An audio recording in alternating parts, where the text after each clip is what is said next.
2010 is our last hope, and Senator Burr said it, and luckily we've had people like Senator Burr who've been representing us who haven't been afraid, and they've been able to slow the progress. But we need to, in 2010, take a majority in one of the two houses, if not both the House and the Senate.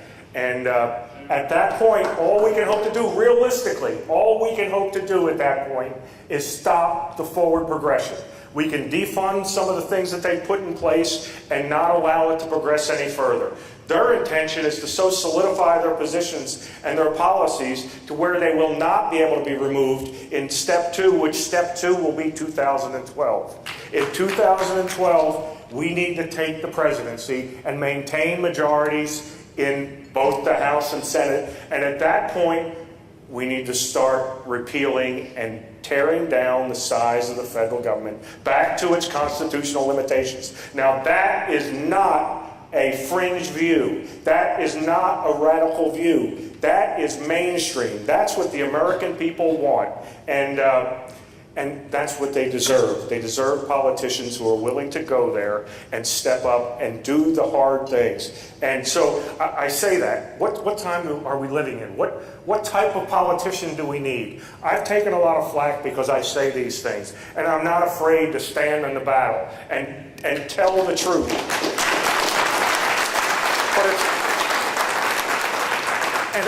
And I don't say it as if I'm the only one. There are a lot of us out there who know what the answer is and know what has to be done.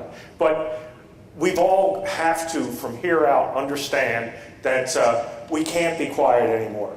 We have to talk about what the solution is. We have to go back and explore our foundations, the founding principles of this nation. One of the things that was talked about when we were discussing the Second Amendment was the founding principles and how it's things become so much clearer when we reestablish the foundations. I've studied the Constitution and I've studied the Federalist Papers. I encourage everyone to do the same. When people talk about what our government was intended to be, there's no greater place to look than to look to the Federalist Papers. They were what defined our country, our form of government as the founders were trying to ratify the Constitution.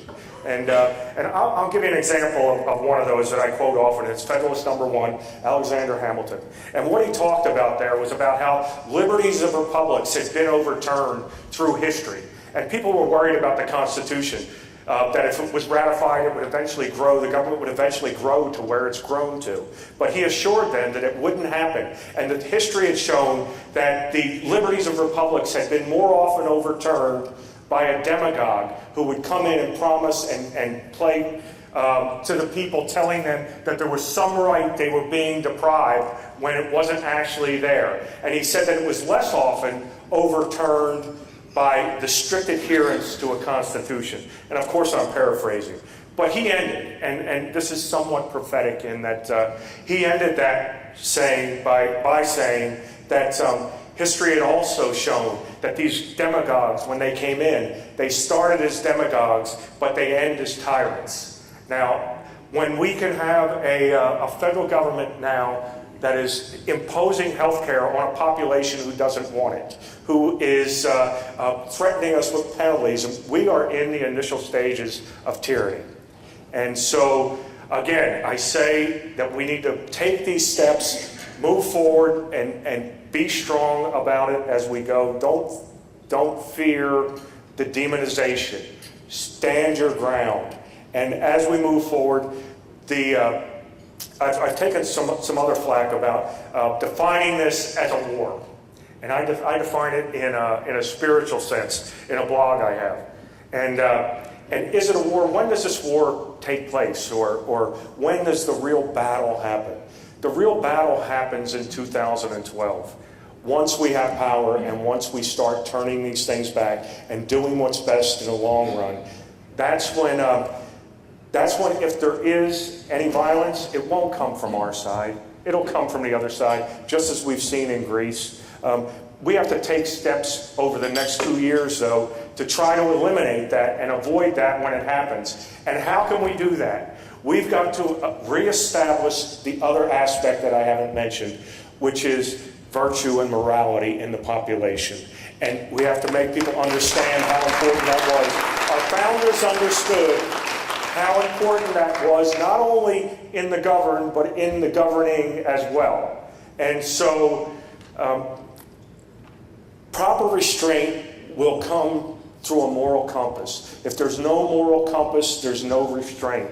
And so moving forward, we have to reestablish that as one of our foundations. And I'll even go on to say that most of the problems we're experiencing now, I mentioned demagogues, most of the problems we're experiencing now come from that spiritual aspect. We haven't taught people why it's not right to covet and what happens when you covet things. And what these demagogues have done as they've come along is they will come along and entice the people through coveting. They will tell them they have to have something, and that it isn't the normal one, as if you want a business and you want to be successful. That's the normal way to go about achieving something. Coveting means that you'll go and try to get it no matter what you have to do to get it, even if you're violating basic principles.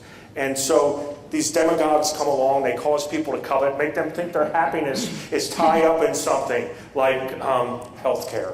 You'll be happy once you get health care. They get health care and realize their happiness wasn't there, because it never is. And that's a never-ending process that leads down that road that Hamilton described in Federalist Number 1, where they come in as demagogues. They do this over and over until they've amassed enough power to where they don't have to worry any longer about a constitution or about the will of the people. They've amassed enough power to where now they can impose tyranny. And so I say that to say that we need to understand these things when we understand why there's an importance to reestablish them. And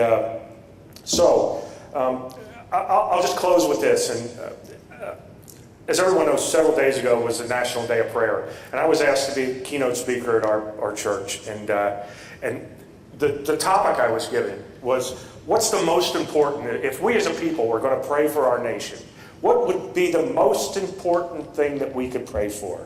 And after much thought, and it didn't really come to me, even though I've said it so many times over and over again, but it's restoration. And restoration back to the nation we were upon our founding. And then beyond that, the second thing would be the courage to stand in the battle as it occurs, and the courage to stick by those principles and understand that we need to reestablish them.